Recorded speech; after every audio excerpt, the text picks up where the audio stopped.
Ani barkan nagarramu dubartoonni musliima kuni gaafa dhirsa isaanii masaanuu irratti fuudhee maa maraatu maa boo haa fuudhu haa fuudhee miti haa fuudhee bataa bulu namichi dheessatti booni abba mananiya narratti fuudhee baga fuudha rabbi godhe rabbi isinirraa jaalatu fuudha natu jedhe cini jedhe taa'e kana beekatti sente. Nagaan sinifaatu kabajamtoota hordoftoota akkam jirtu nagaa keessanii ani baay'ee nagaa ku galata waaqaa ta'u baga jiraattan baga argeessanii ani waa'ee isa kana haasa'uun dhufne isa kana kan fakkaatu haasa'uu dhufe malee isa kana haasa'uu dhufne garuu maaltu ta'e seetanii namni suuraa irratti argitan namoota jechuudha dhiiraaf dubartiin kun waan raawwatan sinii fidee dhufe jechuudha. Dubartiin kun Arsii Nagalleedha. Arsii Nagallee maal jedhama afaan Oromoodha? Arsii maali jedhama? Na abbaa manaa ishee jechuudha halkan osoo inni ciisu halkan keessatti sagalitti iddoon rafee jirutti maaliidhaan dhooftee lubbuu isaa dhabama gootee jechuudha dhooftee ajjeestee jirti jechuudha. Iddoon rafee jiru sababnoo maali jedha? Sababnoo maalidha? Shakkitee jechuudha nama biraa fuudhuuf narratti kan jedhuuni masaanuu natti fiduudha kan jedhuuni jechuudha. Kan isheen kaatee qatqat gootee halkan sa'aatii 9 kaatee dhabama gootee jechuudha.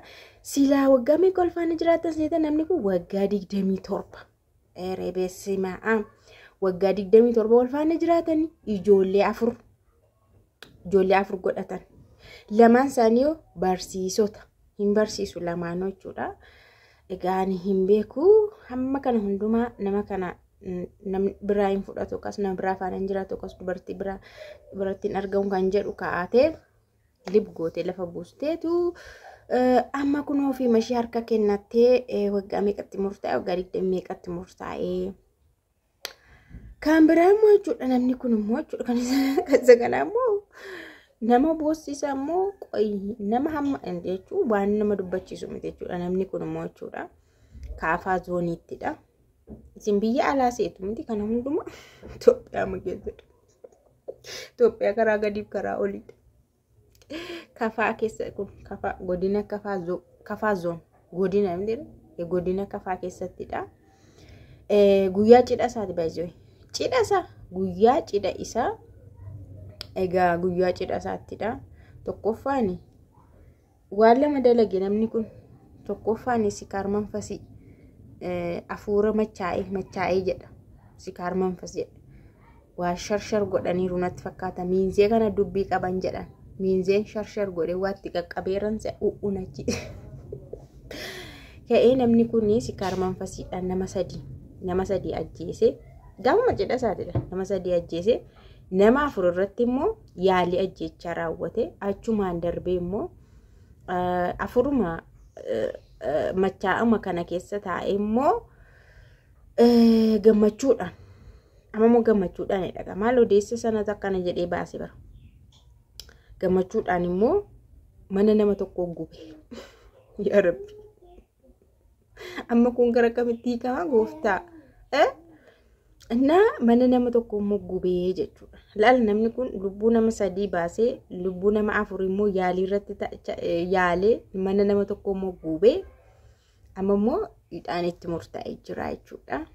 Garuu ani baay'ee tokko na ajaa'ibee jira baay'ee na ajaa'ibee kan isa kanaallee waansa hon jedhee maseexanumatu ittiin deemi natti fakkaata.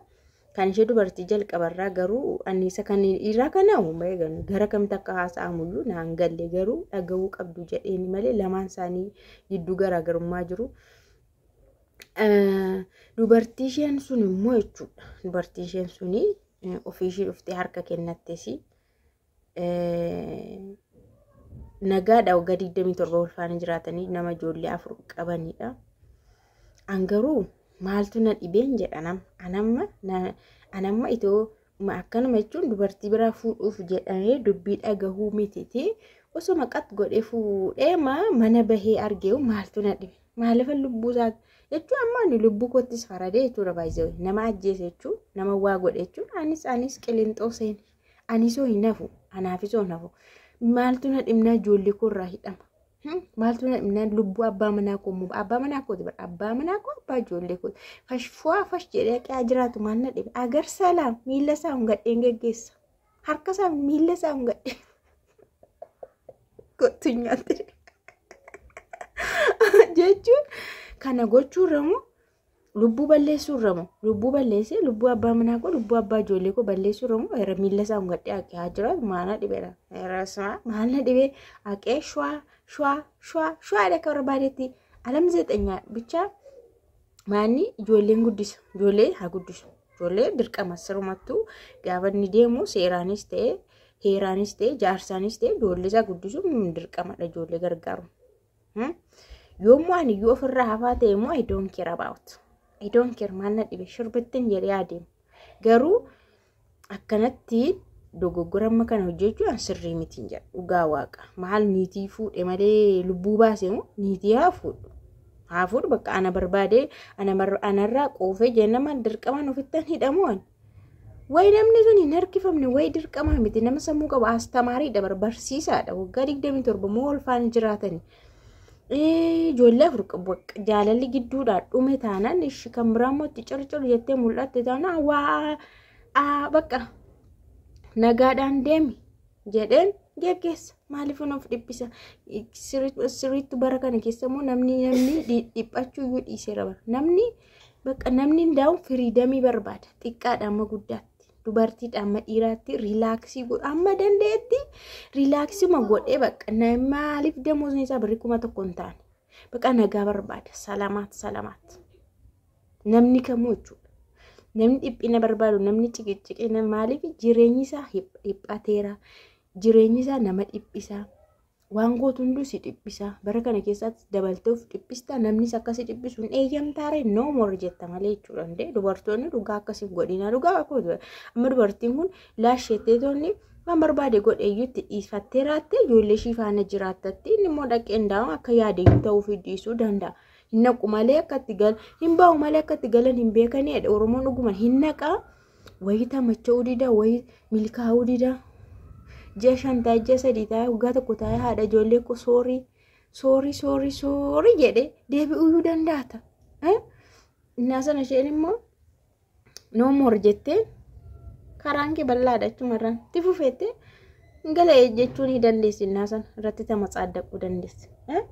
Inna dubartoonni dhuguman siniin jedha bara kana keessa waan akkasii baay'atee jira waan ta'eef yoo deeme salamaat jedhaani haa deemu dhugaan siniin jedha yakka keessan fingashiin dhiphina keessan ofii keessan of qabadhaa mataa keessan jijjiira jireenya keessan jijjiira ofitti yaada ijoollee keessan qabadhaa ijoollee maan guddisa dirqamadha isinuu ofirraa hafaa taanaan maal gochiisa baana caqaccaqee keessan iyyuu dhaqxu dhugaan siniin jedha bara.